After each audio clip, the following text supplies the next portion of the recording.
either in 5 years have a 7-figure business, or you can be sitting in the same chair you're sitting now going, I wish I would have taken small steps. But either way, 5 years is going to go by. What are you going to do with it? Welcome to Inspiration Rising. My name is David Trotter, and I'm a business growth consultant. I'm passionate about helping business owners, just like you, rise above your biggest barriers to reach your greatest goals, all without the paralyzing overwhelm, feeling all alone, or wondering what the heck to do next. I'm a former pastor and a serial entrepreneur who's passionate about personal growth because that's what's helped me cultivate peace in my life and empowered me to love my amazing wife, Laura, of 26 years, and our 2 almost grown kids. So if you're all about business, personal growth, and peace in your life, you're in the right place. I'm super glad that you're here. Hello, friends. Welcome back to Inspiration Rising. It is great to have you with me today. Hey, have you left a review on Apple Podcasts? That is really the only place to leave a review. If you search how to leave a review on Apple Podcasts, boom, you'll learn how to do it. Tell us what you think about Inspiration Rising. We love putting out these incredible episodes that are inspiring, informative, educating, and we'd love to hear what you think. Today, we're talking about buying and selling on Amazon. Not so much the buying part. Like we all buy though, right? You buy on Amazon, I buy on Amazon. What's the weirdest thing you've bought on Amazon? Seriously, what is the weirdest thing? I tried thinking about that myself. I thought, well, we bought those little bitty screwdrivers that fix your eyeglasses and we got a massive, it just came with like this massive amount of screws with the screwdrivers. What are we going to do with all of these miniature screws? They're just sitting there. I've bought clothes, books, supplements, dog food, a lot of gifts. I had someone buy me flowers, dried flowers that came from Amazon, and they're sitting in a vase on my desk, and they're absolutely beautiful. And they came from someone in the Philippines. What the heck? People buy dried flowers on Amazon. Okay, so we know that you're buying stuff on Amazon. The question is, what would it look like for you to maybe sell on Amazon? Oh, I know, you don't know how, it feels too overwhelming.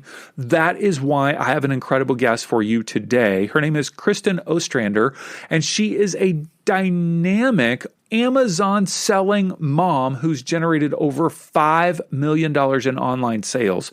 And she now dedicates her energy to helping other people like you and me start and scale businesses on Amazon. She has a technique called wholesale bundling. And I didn't even really realize that this existed.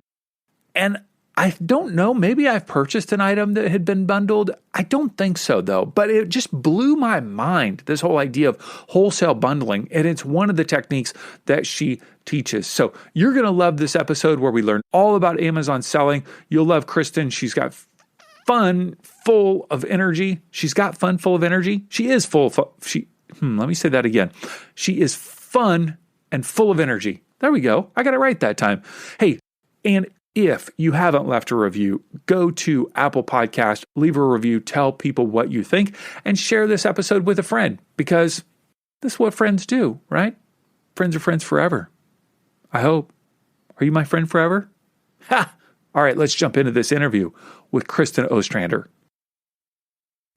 Kristin, thanks so much for taking some time to hang with me today. I appreciate it. Thank you for having me. It's my privilege.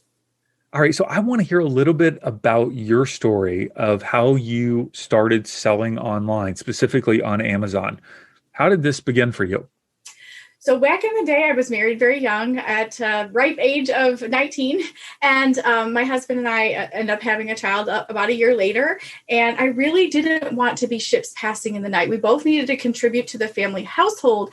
But the problem is that he was working a day shift. I'd have to leave with him with the baby and come home and go to a different job. And we just didn't want that. And so I started seeking out work from home opportunities. But in the year 2000, there wasn't a whole lot of them going on. It was a lot of direct sales or multi-level marketing, which was so not for me. And so I started to look at eBay. I was a buyer on eBay and found a lot of really great deals and things like that there. I could be thrifty and frugal with my money there. But then I realized I could be a seller. And so when my second child was born, is really when I was born out of necessity to create that income. I started selling her. My first thing I sold was a bundle of her dresses. You know, those dresses where they wear like one time to like Easter. And then there's like, what do you do with this brand new thing? So I ended up selling some of her clothing on eBay. And I was kind of hooked right away because I could do this in my own time at home, staying home with my family, but also generating some income bringing in. So I was really kind of hooked.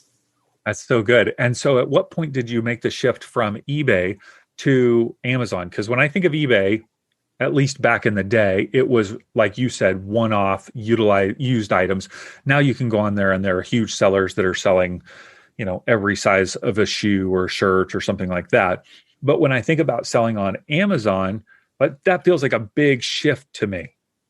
Yeah, it actually was a big shift and a very very profitable and easier one. So with eBay, you're right. It's one-offs, or now there's a little bit more systematic where people are selling wholesale products and things like that. But it was taking the pictures and doing all the listings and all the customer service and everything. Well, I started to grow a little bit, little by little, as I was working the business from home with kids.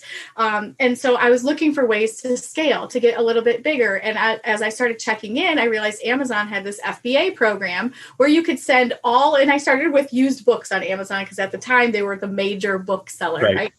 And so that was 2008. I discovered that Amazon has this program where you can send all of your inventory in one box to their warehouse, and then they distribute it to the customers. And you don't have to take pictures of individual items. The listings are already there. You just kind of hit the button that says sell yours, fill out some information, and you're selling products on Amazon, and you don't have to fulfill each order. That was a game changer. And so I kind of jumped into Amazon headlong and never really looked back after that. eBay's my side hustle now. I still dabble in it because I'm a treasure hunter at heart. But that's really just a hobby at this point, and more Amazon is my full-time focus. Okay. So I have the things that I have sold on Amazon personally. I have self-published multiple books through CreateSpace, which is now their KDP program. And I have 4 feature films that are online. Actually, all of those, one of the films I initially set up, but now all 4 of my feature films are sold on Amazon through distributors. But I'm trying to think if I've ever, I think I actually sold some t-shirts at one point on Amazon. I'm just, racking my brain through all the different things that I've done over the years. What do you now primarily sell on Amazon? Because I have seen something that you're calling a bundle, which I still don't understand. And I teach me these things. Come on, let's get the down low. What's going on Amazon for you? So I've tried many, many business models on Amazon. I've been selling since 2008. So I started with thrifting and arbitrage. And as you start to grow, because Amazon's such a global marketplace, the profit was almost instant. And so as I was building, I was looking for ways to scale and ways to grow. I got into wholesale, and wholesale was amazing, only the margins were super thin. And so and there's private label where people, create their own product. Let me jump in here because you know all these terms, right? And my audience won't. Wholesale. So, I understand what wholesale, but you're buying from someone else and then reselling on the platform. How do you buy? Where do you find that wholesaler? Do you ship all that stuff to Amazon and they fulfill? Help me understand this a bit more. What if you could prepare your heart for the week ahead in just 30 minutes? That's exactly what I want to help you do every Sunday at Solarize. If you're a soul-inspired coach, leader, or entrepreneur of any kind, it is absolutely critical for you to show up full of life and energy for your clients and customers every week. They need you. But the truth is that you can't pour from an empty cup. That's why I want to invite you to join me on Sunday morning at 8 a.m. Pacific time for Solarize. It's a 30-minute experience to help you prepare your heart for the week ahead. RSVP at soularise.me. That's soularise.me. All right, I'll see you on Sunday. Okay. I'm going to walk you through each brief section of what these things are, because that will land us to the wholesale bundle system that I landed on. Retail arbitrage is where a lot of people start on Amazon. That's going to literally Target, Walmart, stores like that, scanning a barcode with your phone. It gives you the difference between what it's selling on Amazon, what it's selling in retail store, and you can find the profit margins. A lot of people start there because it's low hanging fruit. It's low barrier to entry. You can literally go to Target clearance section or even regular section, scan codes, and realize, wow, this is selling for much more on Amazon, and you find those profits there. But obviously that's not a scalable thing. So the next thing was the wholesale, which is what your average everyday brick and mortar store buys their goods from wholesale manufacturers, mark it up, they sell goods there. So you're buying stuff that's already pre-made, basically everything you see on a store shelf. Then private label would be creating your brand new own product. So say you wanted to make, I've got these great this curly hair, right? So I'm always going to curly hair products. And if I wanted to manufacture my own curly hair serum, I could go to manufacturers, I could create a label, I could create my own brand, and then I'm private labeling that item as my own brand and selling it online. So those are all the major business models. I know you talked about KDP. My book was also produced on Amazon KDP as well. So I've tried a little bit of that, or the print on demand type things that people are doing with t-shirts and designing things. So those are different business models on Amazon. And what I found was wholesale had slim margins because wholesale was never really built for e-commerce. E-commerce is new in the past 30 years or so. And as people will do wholesale, they're built for brick and mortar stores who push volume on millions of products, to where smaller e-commerce stores like mine, I need to get in with margin because I don't want to move 5,000 products a day. I mean, I don't have the warehouse, I don't have a warehouse or space.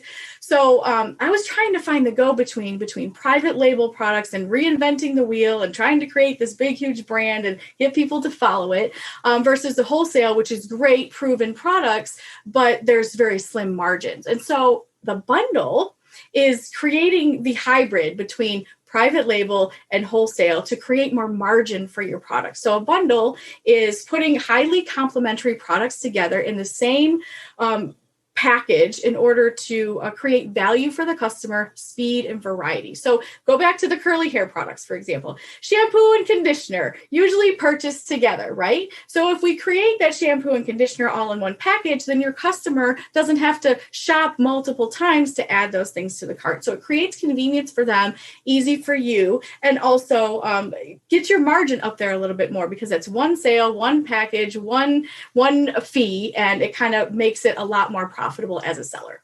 And those bundles, are you somehow buying those wholesale, having them at your home? You're putting those bundles together and photographing it and so forth, or are you having Amazon fulfill that? Yes and no. Okay, so in the beginning of our bundling, we definitely did everything in-house. So we'd have multiple manufacturers sending us different products, and we would bundle them ourselves, and we're creating a new listing. The good thing about photography is that most of wholesale companies offer their high-resolution pictures, so you kind of just make a photo collage rather than having to add an element of photography. So that's a good thing there.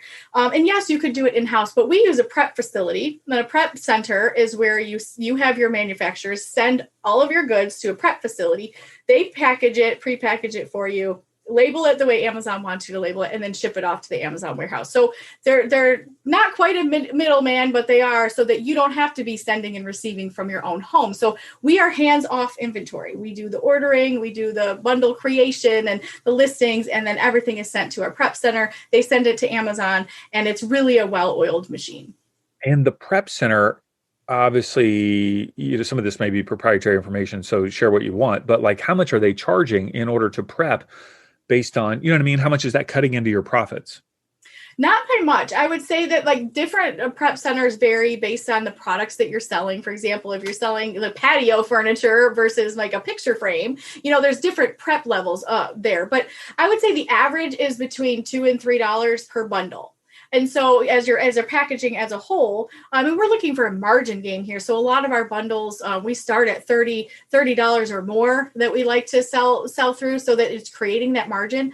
And it gives you as a business owner a lot more creativity and a lot more time to be able to develop product rather than doing hands-on prep work. So regardless of the cost there, I mean, I've never seen anything over like $3 for a bundle. For one product bundle, I'm putting shampoo, conditioner together, labeling it.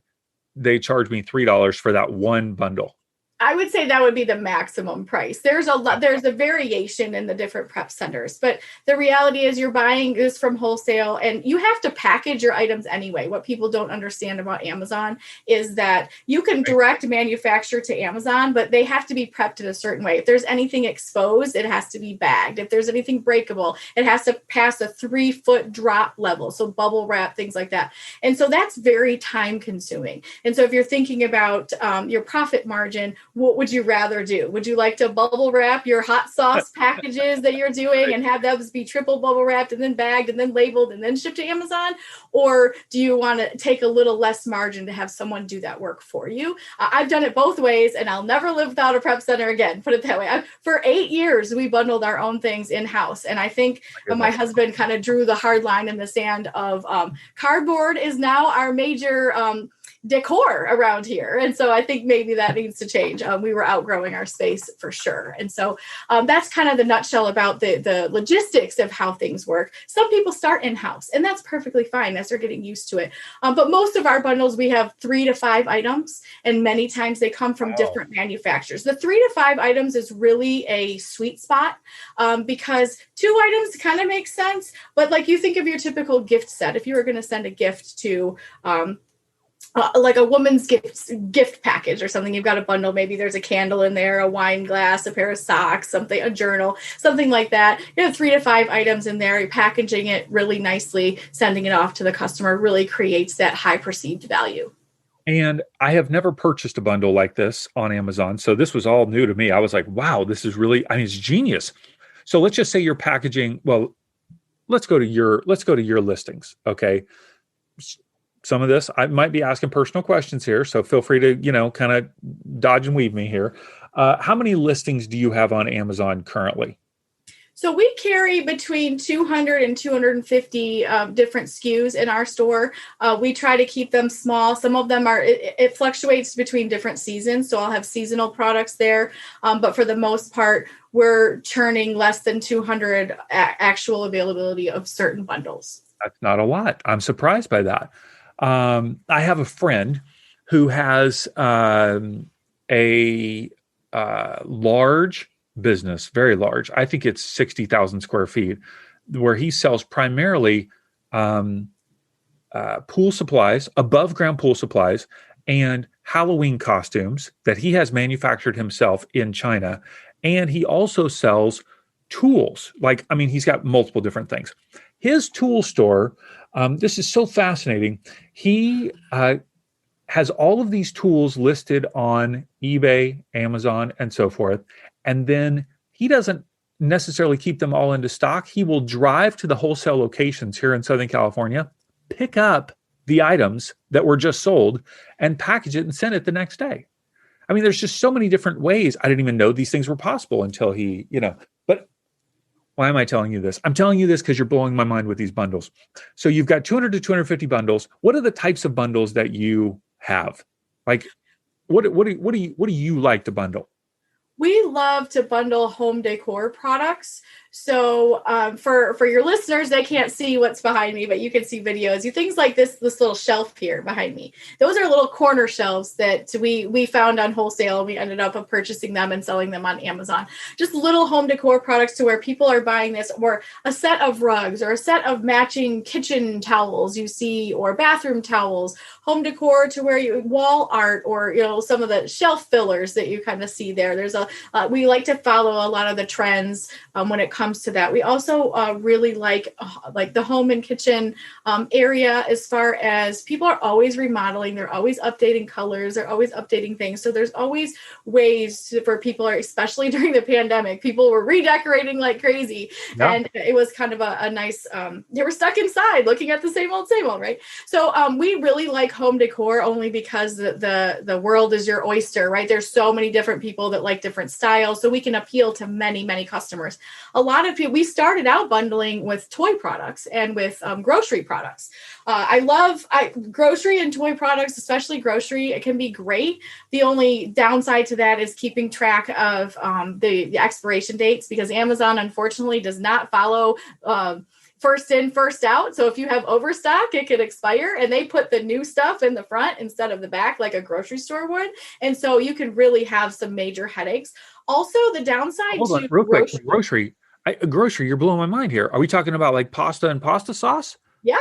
Like you would literally wholesale buy pasta sauce, send it to Amazon, and then they would, that is crazy. Really? One of my favorite bundles, one of the very first bundles that I did in grocery was, okay, y'all have Costco, right? So I don't know if everybody has Costco nationwide, but we love Costco. We have a big family. And when I go to Costco, there's always the granola bars, right? That they give you like 6 flavors in the box, and there's like 5 each. There's always that one flavor that no one likes, right? In our house, it's lemon. And no one wants like the lemon granola bar, the lemon bars, whatever it is. So we're like, well, what are we going to do with these? We don't want to throw them away. We give them the food bank, but they were like, maybe if I bundle those, what are popular granola bars? So literally taking the granola bars, the lemon ones that we didn't eat, I bundled them with a couple other fruit flavors, and they took off like hotcakes, because apparently there's other families that love the lemon that we don't love. So we bundled those together, and then we started selling things, different bundle in grocery. We've done everything from hot sauce packages, like mild, medium, like the devil's fire burn one that they have, all these different ones, and hot sauce, because there's always a wide variety. People like hot sauce. They like all different flavors of hot sauce. So putting them together in bundles to create those types of things. Oh, in the beginning, I think you said for 8 years, you were bundling these at home and then shipping them. So that way you were not having Amazon fulfill them. You were fulfilling them yourself. No. Is that correct? No. We always did FBA, which is fulfilled by Amazon. Okay. But the bundling process needs to happen somewhere. Okay. So even if I order 4 different hot sauces from the same company, they come in like case packs of 12. So you've got regular, mild, medium, hot. And those mild, medium, hot individually need to be taken out of those packages, bubble wrapped, and then rebundled into the 3-pack set. So that process needs to happen before it goes to Amazon. And why would you do fulfilled by Amazon versus shipping it out yourself? Because you're missing out on 75% of the customer base out there. With FBA, those are all your Prime members. Raise your hand if you're an Amazon Prime member. Everybody, as a matter of fact, it's 151.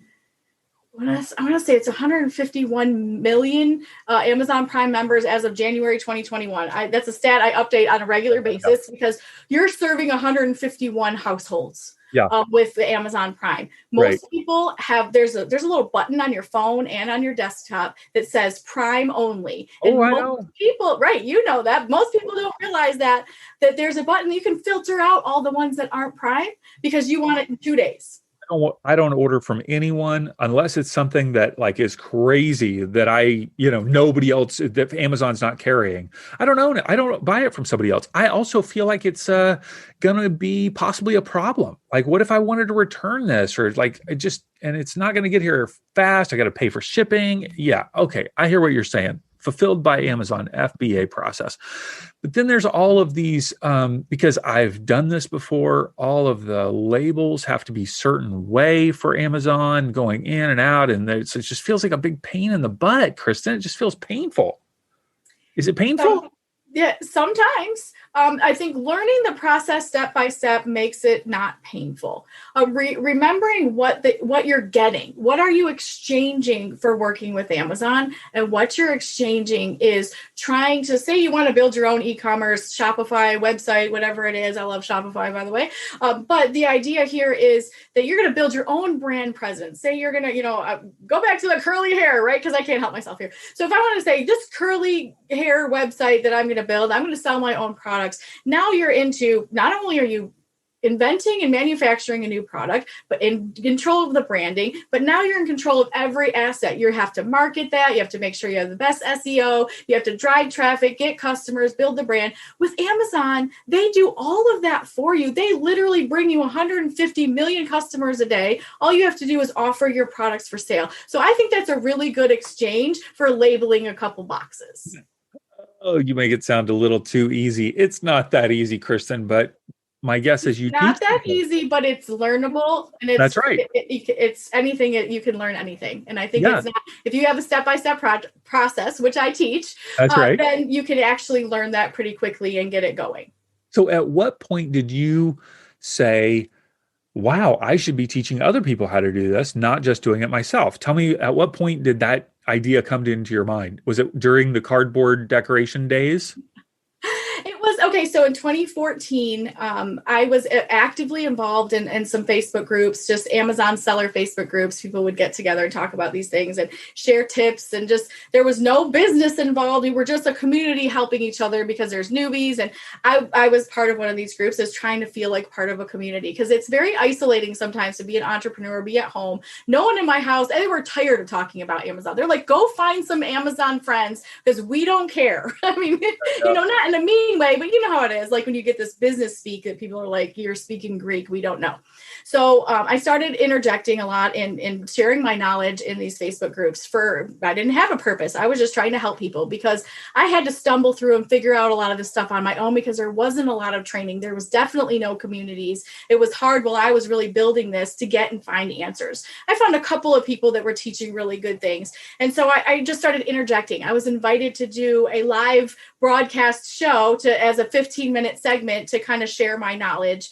And once I did that, it was a pinch me moment. It was a moment like, I love to do this. I love to share knowledge. I love to help people. I love to give them shortcuts. And I had no idea that I had a knack for it until I did it. And so people reached out with that segment alone, and they said, can you do your own show? You just have so much to share. We want to hear more. And we want to hear more. So about 6 months later, I launched my show, The Amazon Files. And I have been teaching live podcasts and live video streamings every week for 7 years. So I've just been giving the Amazon information to people. I realize you just really want to help them, because our story is not so glamorous. We went from home foreclosure and financial crisis to building a 7-figure business. And it's not easy, and there's always bumps in the road. So if I can help anybody shortcut their process, I'm happy to do that.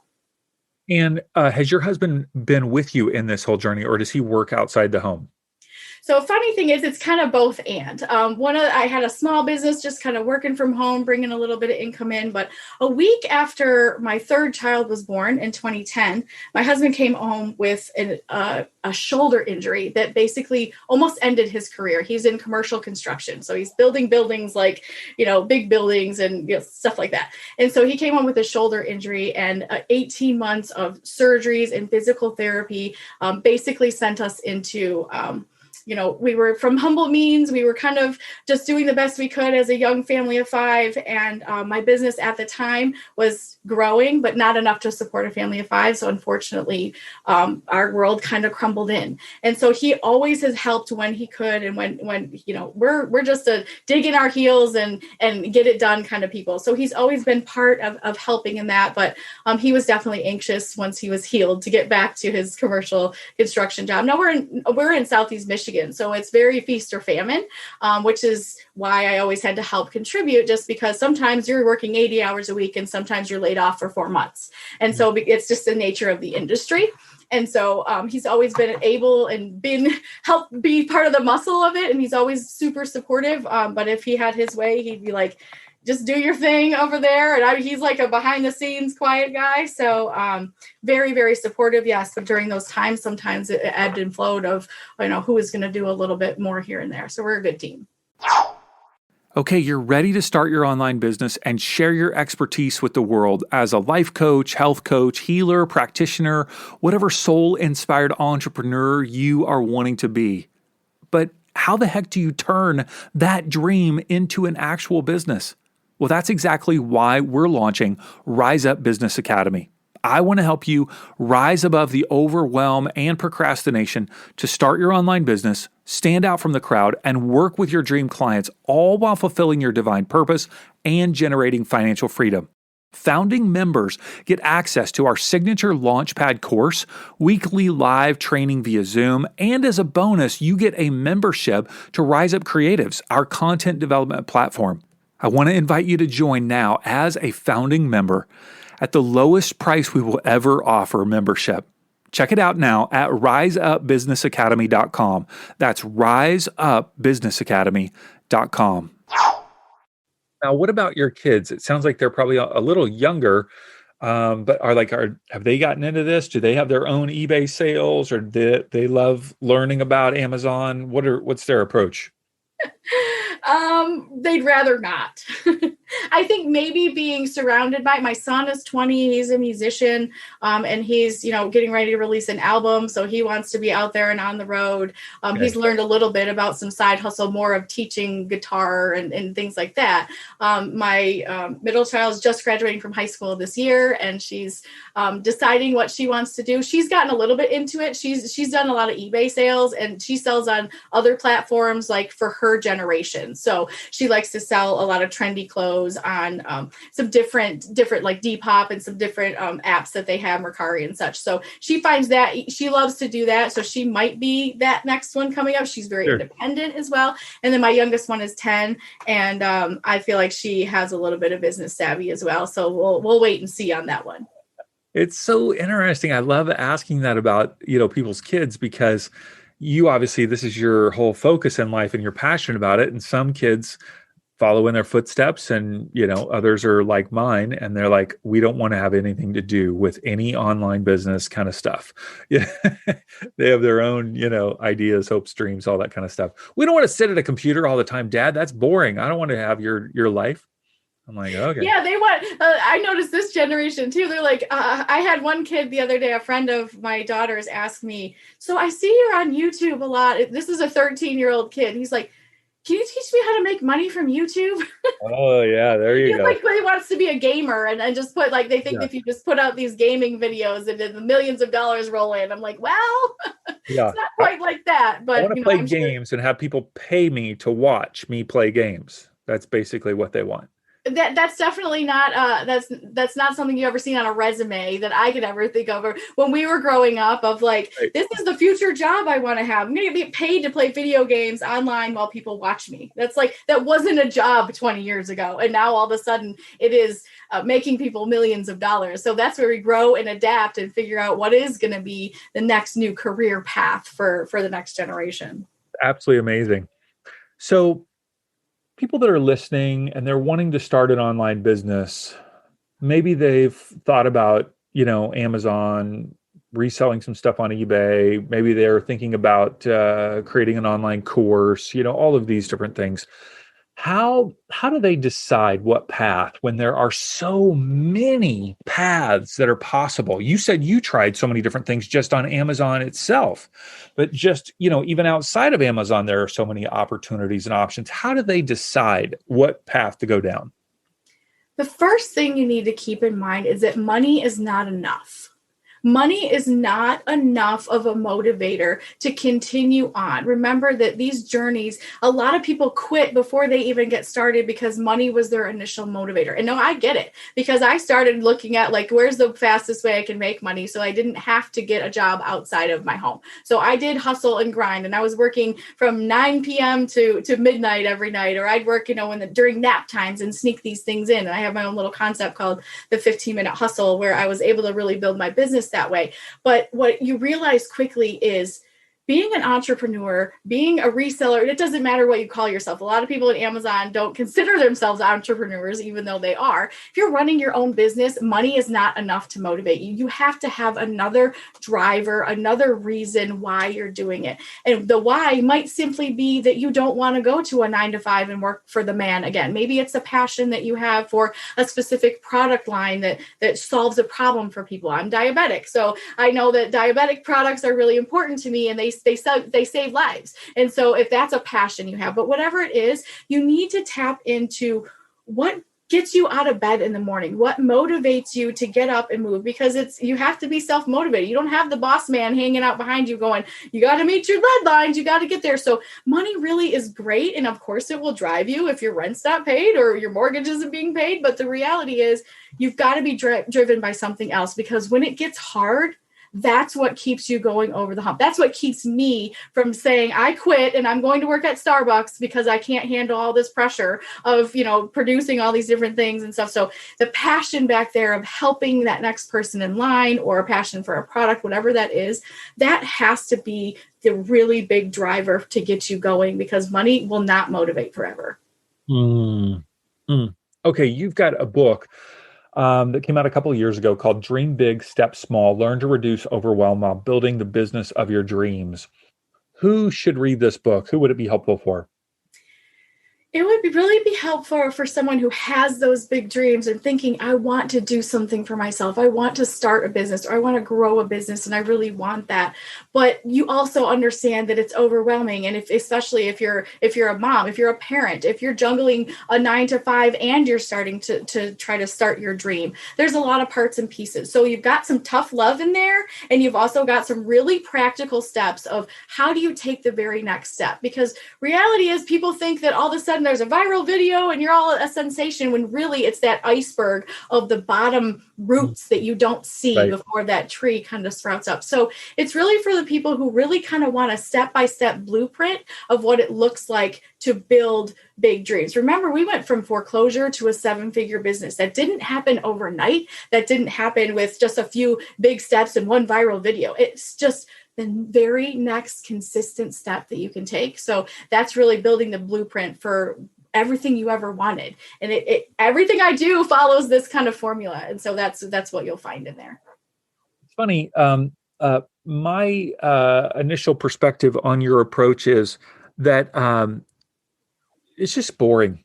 It's just boring, Kristin. Like, it's just one step at a time. Like, that's just a boring approach.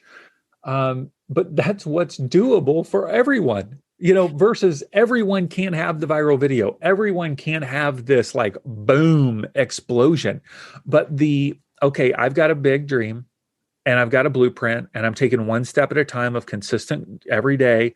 Okay, that's not that sexy, but that's what works for most people.